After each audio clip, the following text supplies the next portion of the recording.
जीवित पुत्रिका व्रत कथा।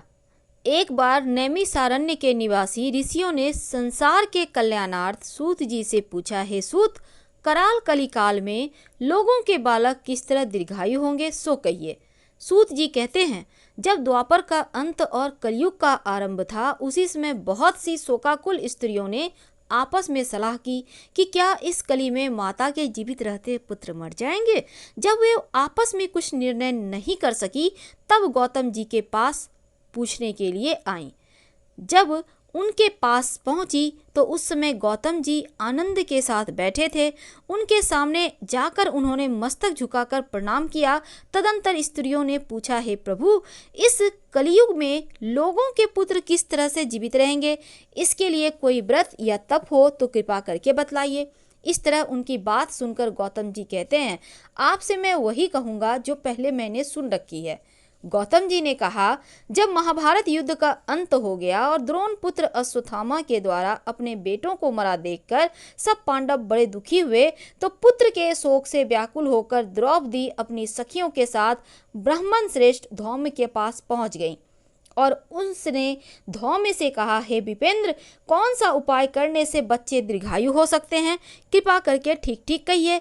अब धौम्य कहते हैं, सतयुग में सत्य वचन बोलने वाला, सत्याचरण करने वाला, समदर्शी जिमुतवाहन नाम का एक राजा था। एक बार वह अपनी स्त्री के साथ अपनी ससुराल गया और वहीं रहने लगा। एक दिन आधी रात के समय पुत्र के शोक से व्याकुल कोई स्त्री रोने लगी, क्योंकि वह अपने बेटे के दर्शन से निराश हो चुकी थी। उसका पुत्र मर चुका था। वह रोती हुई कहती थी, हाय हाय, मुझ बूढ़ी माता के सामने मेरा बेटा मरा जा रहा है। अब उसका रुदन सुनकर राजा जिमुतवाहन का तो मानो हृदय विदीर्ण हो गया। वह तत्काल उस स्त्री के पास गए और उनसे पूछते हैं, तुम्हारा बेटा कैसे मरा है? बूढ़ी ने कहा, गरुड़ प्रतिदिन यहाँ आकर गांव के लड़कों को खा जाता है। इस पर दयालु राजा ने कहा, माता, अब तुम रो मत, आनंद से बैठो, मैं तुम्हारे बच्चे को बचाने का यत्न करता हूँ।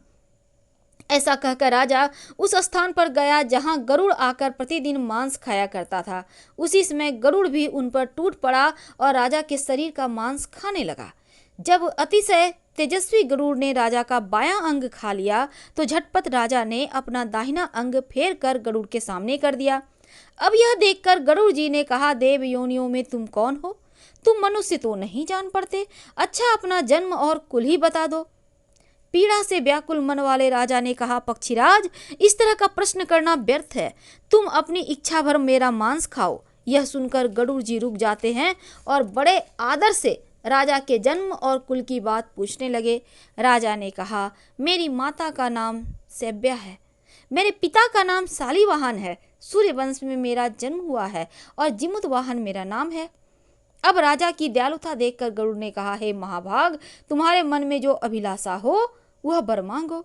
राजा ने कहा, हे पक्षीराज, यदि आप मुझे वर दे ही रहे हैं तो वर दीजिए कि आपने अब तक जिन प्राणियों को खाया है वे सब जीवित हो जाएं।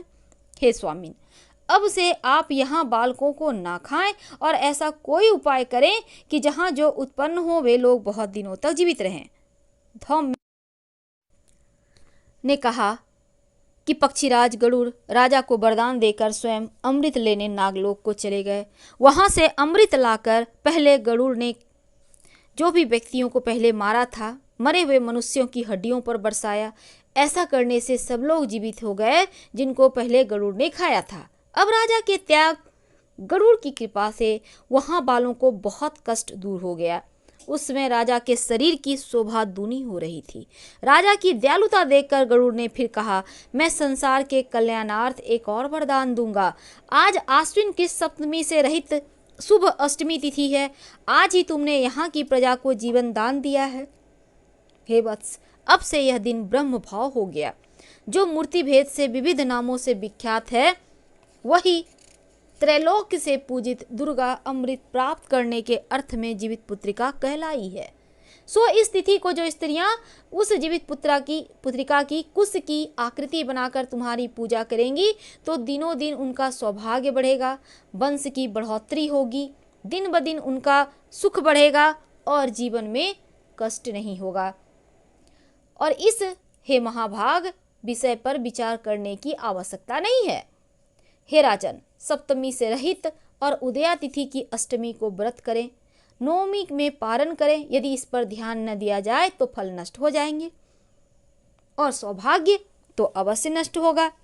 जिमुतवाहन को इस तरह का वरदान देकर गरुड़ बैकुंठ धाम को चले गए। अब राजा भी अपनी पत्नी के साथ अपने नगर को वापस आ गए। धौम्य द्रौपदी से कहते हैं, हे देवी, मैंने यह अतिशय दुर्लभ व्रत तुमको बतलाया है। इस व्रत को करने से बच्चे दीर्घायु होते हैं। हे देवी, तुम भी पूर्वोक्त विधि से यह व्रत और दुर्गा जी का पूजन करो तो तुम्हें अभिलाषित फल प्राप्त होगा। मुनिराज धौम्य की बात सुनकर द्रौपदी के हृदय में एक प्रकार का कौतूहल उत्पन्न हुआ और पुरवासियों स्त्रियों को बुलाकर उनके साथ यह उत्तम व्रत किया। गौतम ने कहा, यह व्रत और इसके प्रभाव को किसी एक चील्ही ने सुन लिया और अपनी सखी सियारिन को बतलाया। इसके बाद इस व्रत को पीपल के वृक्ष की शाखा में बैठकर चील्ही ने और उस वृक्ष की खोते में बैठकर सियारिन ने भी किया। फिर चील्ही कहीं से उत्तम ब्राह्मण के मुंह से यह कथा सुनाई और पीपल के खोते में बैठी हुई अपनी सखी को सुनाया। सियारिन ने आधी रात कथा सुनी। आधी कथा ही हुई थी कि उसे भूख लग गई। अब वह उसी समय सबसे भरे हुए स्मशान में पहुंच गई। वहां उसने इच्छा भर मांस का भोजन किया और चील्ही बिना कुछ खाए पिए रह गई। सवेरा हो गया। सवेरे वह गौशाला में गई और वहां गौ का दूध पिया। इस तरह नवमी को उसने पारण किया। कुछ दिनों के बाद दोनों मर गईं। अयोध्या में किसी धनी व्यापारी के घर जन्मी और संयोग से उन दोनों का जन्म एक ही घर में हुआ, जिसमें सियारिन ज्येष्ठ हुई और चील्ही छोटी। वे दोनों सभी शुभ लक्षणों से युक्त थीं, इसीलिए बड़ी लड़की काशीराज के यहाँ और छोटी उसके मंत्री के साथ ब्याही गई। अग्नि के सामने विधि पूर्वक फेरे ली गई। पूर्व जन्म के कर्म फल से वह मृगनयनी रानी हुई और जिस भी संतान को उत्पन्न करती वह मर जाता। पूर्व जन्म की बातों को स्मरण करने वाली मंत्री की पत्नी ने अष्ट वसुओं के सदृश तेजस्वी 8 बेटे उत्पन्न किए। सभी जीवित रह गए। अपनी बहन के पुत्रों को देखकर ईर्ष्यावश राजपत्नी ने अपने स्वामी से कहा कि यदि आप मुझे जीवित देखना चाहते हैं तो इस मंत्री के सभी पुत्रों को उसी जगह भेज दो जहां मेरे बेटे गए हैं, अर्थात इन्हें मार डालो। अब यह सुनकर राजा ने उस मंत्री के पुत्रों को मारने के लिए कई प्रकार के उद्योग करे, पर मंत्री पत्नी ने जीवित पुत्रिका के पुण्य बल से बचा लिया। एक दिन राजा ने अपने आदमियों से उन पुत्रों का सिर कटवाकर पिटारी में रखवाया और वह पिटारी उनकी माता मंत्री पत्नी के पास भेज दिया। किंतु वे 8 सिर बेशकीमती जवाहरात हो गए। भले चंगे वे 8 लड़के अपनी माता के पास वापस आ गए और उनको जीवित देखकर राजपत्नी को बड़ा विस्मय हुआ। अंत में वह मंत्री की पत्नी के पास आई और उनसे पूछा, बहन, तुमने कौन सा ऐसा पुण्य किया जिसके बार बार मारे जाने पर भी तुम्हारे बेटे नहीं मरते?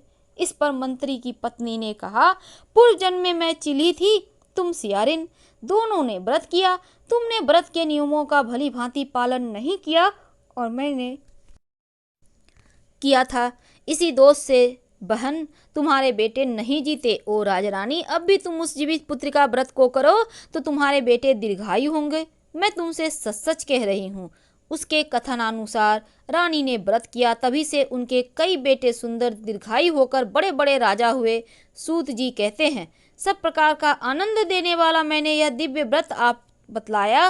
स्त्रियां चिरंजीवी संतान चाहती हों तो विधि पूर्वक यह व्रत करे। हर हर महादेव।